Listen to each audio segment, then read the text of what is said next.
बिस्मिल्लाहिर्रहमानिर्रहीम। नाज़रीन अस्सलाम वालेकुम, मैं हूँ इमरान वसीम। नाज़रीन, सुप्रीम कोर्ट में पाकिस्तान तहरीक इंसाफ की लेवल प्लेइंग फील्ड से मुतल्लिक जो तौहीन अदालत की दरख्वास्त तमाम IGs और तमाम चीफ सेक्रेटरीज़ और इलेक्शन कमीशन के मेंबरान और चीफ इलेक्शन कमिश्नर के ख़िलाफ़ जो कंटेम्प्ट ऑफ कोर्ट की दरख्वास्त थी, इस पर जो chief justice of Pakistan justice Qazi Faez Isa, justice Mohammad Ali Mazhar और जस्टिस मुसर्रत हिलाली साहबा ने जो समाअत की है और समाअत के आगाज़ में जो दुखड़ा तहरीक इंसाफ के वकील एडवोकेट लतीफ़ खोसा साहब ने अदालत में सुनाया और फिर जो तकरार हुई और जो एक मिसट्रस्ट लतीफ़ खोसा साहब ने अदालत पर जो उसका इजहार किया, तो एक तो इस अदालती कार्रवाई का अहवाल आपके साथ हम शेयर करेंगे और फिर इसमें ये पॉइंट आउट भी करेंगे कि हफ्ते के रोज़ और जुमे के रोज़ जो तहरीक इंसाफ के बल्ले के निशान के हवाले से जो समाअत होती रही, उसमें PTI के वकला क्या बात करते रहे और आज उन बातों का लतीफ़ खोसा साहब कमरा अदालत में खड़े होकर कैसे एतराफ़ कर रहे थे, यानी अपने जुर्म का आज फिर एतराफ़ कर रहे थे। फिर कहते हैं कि अदालत से फ़ैसला हमारे ख़िलाफ़ आ जाता है, लेकिन ये अपनी अदाओं पे ज़रा बराबर गौर नहीं होता। सबसे पहले तो नाज़रीन, बल्कि लतीफ़ खोसा साहब की तकरार भी हुई है, जो जवाब काजी फ़ाइज़ साहब ने दिया, उसके बाद साफ़ियों ने सवाल भी पूछे, मैंने भी सवाल पूछा, तो उन सवालों पे खोसा साहब ने क्या तकरार की और किस किस्म का रिस्पांस दिया, ये डिटेल भी फिर आगे चल के आपके साथ मैं शेयर करूंगा। लेकिन सबसे पहले तो अदालती कार्रवाई का जो अहवाल है, जैसे खोसा साहब ने बात की, जो बातें उन्होंने की, उसी तरीके से मैं आपकी खिदमत में पेश करने जा रहा हूँ। लेकिन साथ साथ मैं पॉइंट आउट करता जाऊँगा कि यहाँ पर जो बयान कर रहे हैं उसमें हकीकत कितना है, उसमें सच कितना है।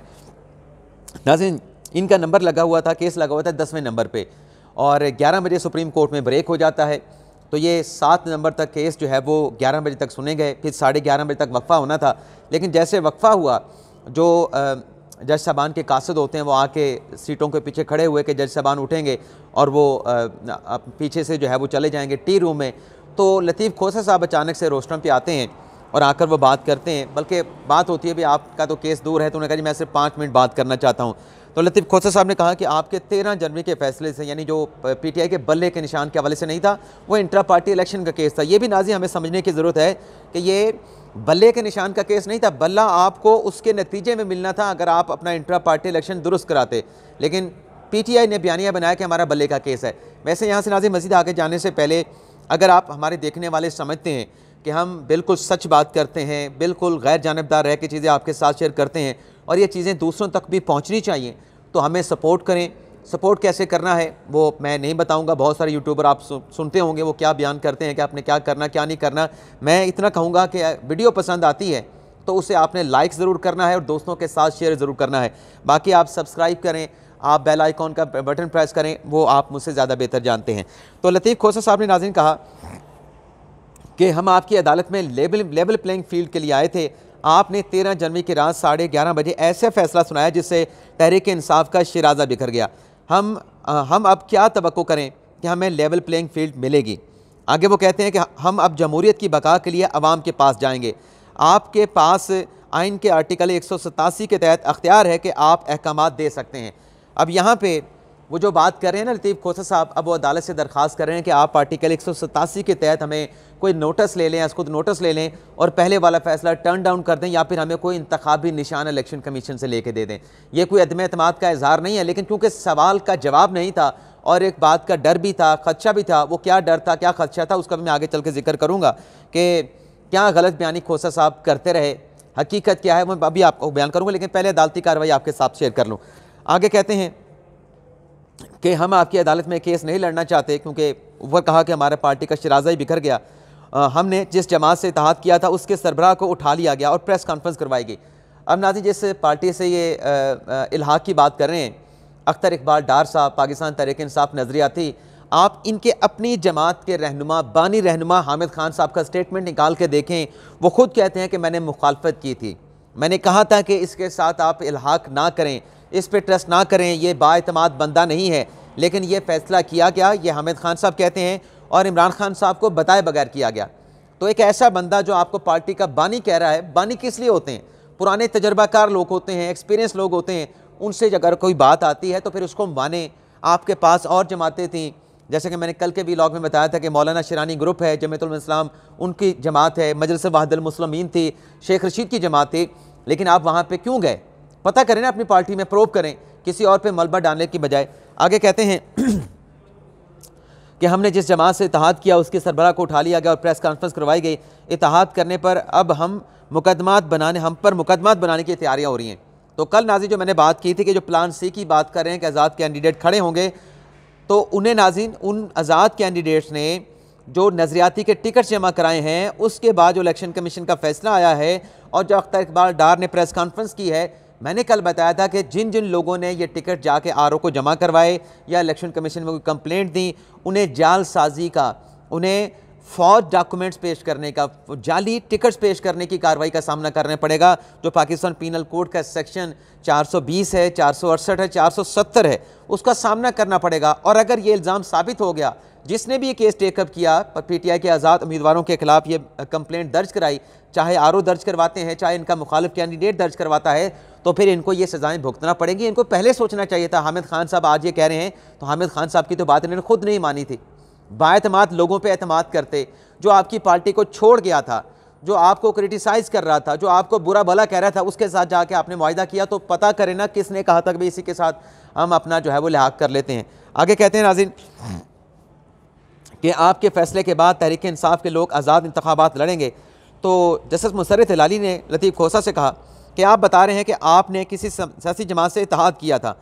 जी, मैं लतीफ़ खोसा ने कहा कि जी मैं वही बता रहा हूँ, हमें इत्तेहाद भी नहीं करने दिया गया। भी किसने करने नहीं दिया गया? आपकी सिलेक्शन ही गलत थी। आपका बानी रहनुमा तहरीक इंसाफ का हामिद खान कह रहा है कि वो बाएतमाद बंदा नहीं था, मैंने रोका था, लेकिन इन्होंने इमरान खान को बताए बगैर ये सब कुछ किया। तो फिर यही तो बात है, सदीक जान भी करते हैं कि वकीलों ने मरवाया है, वकीलों की बात कोई नहीं करता, मलबा सिर्फ काजी फैसा पे। अल्लाह चले मलबा भी डालना है, आपने जो एक कानून की बात से हट के आपने एक पॉपुलर स्टांस लेना है, तो ठीक है, आप लें, हर किसी का हक है, लेकिन बात फिर पूरी करें। फिर आप मोहम्मद अली मज़हर का भी नाम लें, जैसे मुसर्रत हिलाली साहबा का भी नाम लें, सिर्फ काजी फैसा का नाम लें। हालांकि सबसे ज़्यादा जो तहरीक इंसाफ के इंट्रा पार्टी इलेक्शन में गलतियों की निशानदेही की, जो डेफिशेंसीज ला के पॉइंट आउट की, जो बताया कि आपने ये नहीं किया, आपने ये कानूनी तकाजा इलेक्शन एक्ट का पूरा नहीं किया, आपने अपने कॉन्स्टिट्यूशन का ये तकाजा पूरा नहीं किया, वो सबसे ज़्यादा मोहम्मद अली मज़हर साहब ने बताई। और मुसर्रत हिलाली साहब ने भी कहा कि आप जो डॉक्यूमेंट्स की जब बात होती है तो आप डॉक्यूमेंट्स नहीं दिखाते, डॉक्यूमेंट्स में आप बहुत कमज़ोर हैं, आप बाकियों से रसीदें मांगते हैं। आपने अपने कैंडिडेट से जो अमाउंट आपने लेना थी उसकी रसीदें भी आपने नहीं दिखाई। आगे नाज़रीन सुने, मुसर्रत हिलाली साहबा ने कहा कि इलेक्शन कमीशन फेयर नहीं है, इलेक्शन कमीशन एक पार्टी के पीछे भाग रहा है, इससे दूसरी सियासी जमातें नज़र नहीं आती। इस पर लतीफ़ खोसा ने कहा कि हमने आपकी खातिर तहरीकें चलाई, अब भी अपना खून देने के लिए तैयार हैं। ये जो मुसर्रत हिलाली साहबा ने रिमार्क्स दिए हैं कि इलेक्शन कमीशन को दीगर सियासी जमातें नज़र नहीं आती, सिर्फ एक सियासी जमात नज़र आती है, इस पर अगर मैं थोड़ा सा सबका एहतराम मलूज़ ख़ातर रखते हुए, किसी की ज़ात में कोई कंटेम्प्ट नहीं मैंने करनी, बात यह है कि पीटीआई के जो डॉक्यूमेंट्स हैं वो पीटीआई ने खुद पूरे करने थे। और बिल्कुल ये बात ठीक है कि जिस तरीके से इलेक्शन होते हैं सियासी जमातों में, वो कोई डेमोक्रेटिक इलेक्शन नहीं होते, प्रोसेस नहीं होता। लेकिन बात यह है कि जब आप ये गलत काम, एक ढोंग आप कर रहे होते हैं, सियासी जमातें कर रही होती हैं, तो पीटीआई को चाहिए था कि जो वो ढोंग दूसरी सियासी जमातों को फॉलो करके कर रही थी, उस ढोंग को उसी तरीके से पूरा करती, अपनी फाइल का पूरा पेट भरती। मतलब अदालत में अगर ये केस जाता, तो अगर अदालत आपसे ये पूछती कि आपने कैंडिडेट से 50,000 की फ़ीस ली है, तो आप वो डॉक्यूमेंट्स निकाल के दिखा देते। अदालत आपसे पूछती कि आपने इलेक्शन शेड्यूल जारी किया था, आप वो इलेक्शन शेड्यूल का डॉक्यूमेंट्स दिखाते, वेबसाइट पे वो मौजूद होता। अदालत आपसे पूछती है कि मकाम क्या था, आप वो मकाम वाला पे इस जगह पे हमने इलेक्शन कराए, वो आप ला के दिखा देते। सिक्योरिटी कंसर्न वाला इशू है ही नहीं। अब कुछ दोस्त बात करेंगे सिक्योरिटी कंसर्न था, भाई जहाँ पे 50,000 बंदा इकट्ठा होगा, इनका तो वैसे 8.5 लाख वोटर है, तो 50,000 बंदे को कोई छू भी नहीं सकता, तो ये डॉक्यूमेंट्स भी पूरा नहीं। और फिर अदालत आपसे सवाल पूछे कि अकबर एस बाबर कहता है मैं आपके पार्टी का मेंबर हूं, तो 10 साल से अकबर एस बाबर आपके खिलाफ केसेस कर रहा है, और वो कहता है मैं पाकिस्तान तहरीक इंसाफ का बानी रहनुमा हूं, और आज तक वो साबित करता चला आ रहा है। लेकिन आप उसके अगेंस्ट अगर कोई कार्रवाई कर रहे हैं, आपने उनके खिलाफ कोई कार्रवाई की है, उन्हें पार्टी से हटाया है, तो अदालत आपसे पूछती है कि ये आपकी पार्टी का बानी मेंबर तो है, लेकिन पार्टी रहनुमा भी है और पार्टी मेंबर होने का दावा करता है, कोई डॉक्यूमेंट्स दिखा दें। तो फाइल से वो डॉक्यूमेंट्स निकाल के किसने दिखाना है? फाइल पाकिस्तान तहरीक इंसाफ की अपनी कमज़ोर थी, कानून के मुताबिक, आइन के मुताबिक। अदालत वहाँ पे क्या करे? अदालत क्या इनके लिए आसमान से तारे तोड़ के लाए? हो नहीं सकता नाज़रीन, नहीं हो सकता। ये केस उन्होंने अपना खुद खराब किया। आगे सुने नाज़रीन, लतीफ़ खोसा साहब कहते हैं कि अगर आज भी आप पर मुश्किल वक्त आता है तो हम जान देने को तैयार हैं। चीफ जस्टिस ने कहा कि उस दिन हमारे सामने बैरिस्टर गौहर साहब का केस आया, हमने रियासत को अहकामात दिए। ये भी कहा कि अगर बैरिस्टर गौहर मुतमिन नहीं होते तो हमें तहरीरी तौर पर आगाह करें। और ये भी काजी फैसल साहब ने कहा कि जहाँ तक मुझे मालूम है कुछ पुलिस एहलकारों को मुअत्तल किया गया है, अभी तक बैरिस्टर गौहर साहब की तरफ से कुछ भी तहरीरी तौर पर नहीं कोई कंप्लेंट फाइल नहीं की गई। चीफ जस्टिस ने कहा कि इस हवाले से अगर कोई कमी रह गई है तो वो भी करने को तैयार हैं। आगे लतीफ़ खोसा ने कहा कि अदालत के फैसले से जमहूरियत तबाह हुई। चीफ जस्टिस ने कहा कि आप बार बार कहा था कि दिखा दें इंट्रा पार्टी इलेक्शन हुआ या नहीं हुआ। वही बात काजी फैसल साहब ने की कि आपसे बार बार कह रहे थे कि डॉक्यूमेंट्स दिखा दें, सवालों का जवाब दे दें, आप कुछ साबित ही नहीं कर पाए। और फिर चीफ जस्टिस ने कहा कि आपको फैसला पसंद नहीं तो कुछ नहीं कर सकते। लेवल प्लेइंग फील्ड पर हमने हुक्म जारी किया था, अदालत हुक्म दे सकती है, अदालत हुकूमत नहीं बना सकती। चीफ जस्टिस ने कहा कि हमारा काम इंतखाबात कानून के मुताबिक करवाना है और कानून के मुताबिक इंतखाबात करवाना है। इलेक्शन के मामले पर हमने इलेक्शन का मामला उठाया, पीटीआई की दरख्वास्त पर 12 दिन में तारीख मुकर्रर की। इलेक्शन कमीशन कहता है कि पार्टी इंतखाबात कराएं, लेकिन आपने नहीं कराए। किसी और सियासी जमात पर एतराज़ है, काजी फैसल साहब ने आज इनको ये भी ऑप्शन दे दिया है कि अगर किसी और सियासी जमात पर एतराज़ है तो उसका केस ले आएँ। अब नाज़रीन ये लेके आएँ केस नून लीग का, पीपल्स पार्टी का, लेकिन आप देखिएगा कि उन लोगों ने वो पुराने इतने काम करने वाले हैं कि वो जो भी करते हैं वो फाइल कम अज़ कम अपनी पूरी करते हैं। और दूसरा नाज़रीन एक और बात, क्या पाकिस्तान तहरीक इंसाफ जो कहती है कि हम चेंज के लिए आए थे, अगर तहरीक इंसाफ ने अपना मुवाजना पीपल्स पार्टी के साथ करना है, नून लीग के साथ करना है, तो फिर कौन सा चेंज लाने के लिए आए हैं? कौन सा ये चेंज लाने की ये बात कर रहे हैं? और फिर अपनी बातों में इस बात का एतराफ़ भी करते हैं। सुने नाज़रीन आगे, चीफ जस्टिस ने कहा कि हमारे सामने इलेक्शन का मामला उठा, हमने तारीख दिलवाई, क्या आप तारीख दिलवा सकते थे? चीफ जस्टिस ने कहा कि कानून हम नहीं बनाते, हम कानून पर अमल कराते हैं, आपको कानून पसंद नहीं तो बदल दें।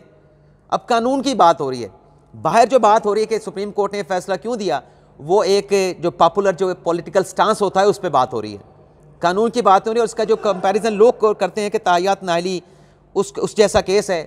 आर्टिकल 62 में कोई ताहियात नाहली नहीं थी। आर्टिकल 215 में वादा लिखा गया है कि अगर आप इंटर पार्टी इलेक्शन नहीं करवाएंगे तो जो सेक्शन 208 है, 209 है, उसके कॉन्सिक्वेंस में उस पर अमल दरामद का ना करने के नतीजे में आपका इलेक्शन सिंबल वापस हो सकता है।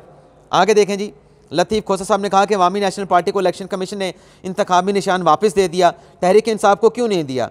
चीफ जस्टिस ने कहा कि हमें कल पता चला अवामी नेशनल पार्टी के आइन के मुताबिक अभी वक्त मौजूद है। यह भी अदालत ने कहा कि जो इलेक्शन कमीशन कह रहा है हमने कल पता चला है कि उनका वक्त मौजूद था। और चीफ जस्टिस ने कहा कि इसी बुनियाद पर इलेक्शन कमीशन ने अवामी नेशनल पार्टी को निशान वापस लौटाया। लतीफ़ खोसा साहब ये दुरुस्त तरीक़ाकार नहीं है, आप सीनियर वकील हैं, आप पाकिस्तान के इदारे सारे इदारे तबाह कर रहे हैं। अब ये जो नाज़रीन अवामी नेशनल पार्टी की बात करते हैं, अवामी नेशनल पार्टी को शोकाज नोटिस हुआ कि आप इलेक्शन क्यों नहीं करवा रहे। उसने आके जवाब दिया कि जनाब हमारी अभी मियाद रहती है, अभी 5 साल की मुद्दत पूरी नहीं हुई, उसका ग्रेस पीरियड रहता है। इलेक्शन कमीशन ने मान लिया। इनका इलेक्शन तो पीटीआई के 2019 में ख़त्म हो चुका था, 2019 से ये इलेक्शन नहीं करा रहे थे। 2019 में ख़त्म हुआ, 20 में कोविड आ गया, 21 में नोटिस दिया गया। और सिर्फ तहरीक इंसाफ को नहीं दिया गया नाज़रीन, तमाम सियासी जमातें जिन्होंने नहीं कराया था तमाम को नोटिस दिया गया। जिसने नहीं करवाया था, सिर्फ एक सियासी जमात को नहीं दिया गया। और फिर इससे हट के वो जो बात करते हैं कि जुर्माना कर देते सियासी जमात अगर इलेक्शन नहीं करवाती, वो जुर्माना उस सियासी जमात को होता है जिसने इलेक्शन नहीं कराया। पाकिस्तान तहरीक इंसाफ ने ढोंग इलेक्शन कराया, जाली इलेक्शन कराया, एक महज दिखावे वाला इलेक्शन कराया, तो वो जुर्माने वाली बात से आगे जा चुके थे। अब इलेक्शन कमीशन ने उनके इलेक्शन का जायज़ा लेना था, क्या ये दुरुस्त हुआ है, स्क्रूटनी करनी थी, जांच पड़ताल करनी थी कि जो सर्टिफिकेट दिया जा रहा है उस सर्टिफिकेट के नतीजे से पहले जो इलेक्शन हुआ है, क्या पाकिस्तान तहरीक इंसाफ ने अपने कॉन्स्टिट्यूशन को फॉलो किया है, क्या इलेक्शन एक्ट को फॉलो किया है। सिर्फ इतना इलेक्शन कमीशन ने देखना, इससे ज़्यादा नहीं देखना। तो फिर कसूर किसका है? अपने पाँव पे खुद कुल्हाड़ी मारी। और जब लतीफ़ खोसा साहब कमरा अदालत से बाहर आए, हमने उनसे सवाल पूछे, मैंने उनसे सवाल पूछा जब वो ये कह रहे थे कि नून लीग ने ये किया, नून लीग में ऐसे होता है कि पार्टी फैसला करती है, पार्टी हेड फैसला करती है, पीपल्स पार्टी में पार्टी हेड फैसला करता है, सेंट्रल एग्जीक्यूटिव कमेटी फैसला करती है कि ये सदर बनेगा, ये सेक्रेटरी जनरल बनेगा, ये नायब सदर बनेगा, ये ख़जाना का बनेगा, ये इतलात का बनेगा। तो मैंने कहा जनाब खोसा साहब, ये तो आप खुद एतराफ़ कर रहे हैं कि आपने अपनी पार्टी में, आप बेशक दूसरी सियासी जमातों पे भी इल्ज़ाम लगा रहे हैं, उंगलियां उठा रहे हैं, आप खुद भी एतराफ़ कर रहे हैं कि आपकी जमात में ओहदों की बंदरबांट हुई है।